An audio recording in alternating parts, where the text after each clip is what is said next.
on the 2026th year, on the 8th month, on the 17th day, behold, I looked and I saw a great multitude of children gather. They assembled in the west, and they assembled in the Rome, and they assembled at the first. And I heard from the mouths of the children the praise of the Lord, to establish a stronghold against his enemies and to silence the foe and the avenger. And all nations and peoples of every color group worshiped him. And they were clothed in pink and red and orange and yellow, in lime and green and teal. And behold, a new color. Those in aqua worshiped him, and those in blue and indigo and granite and in black.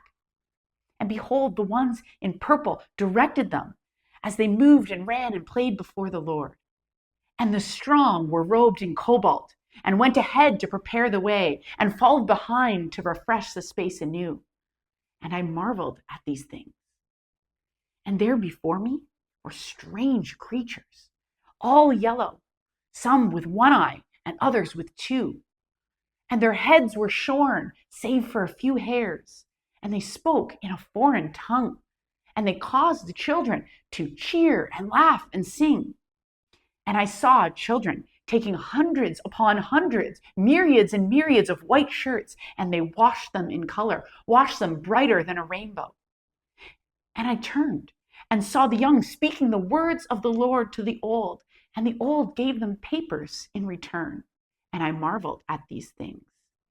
As I looked, the paper in their hand turned to the sword of the Spirit.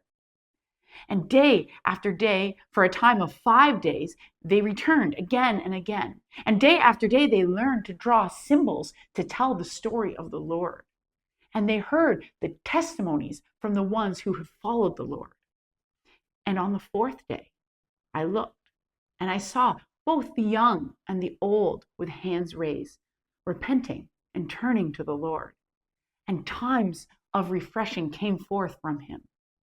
And when the days totaled 9, a weekend, a week, and half a weekend, the time for the summer festival had fully come. And I looked, and I saw castles rising from the ground, filled by a great wind, and the scent of popped corn and fried potatoes filled the air, pleasing to behold.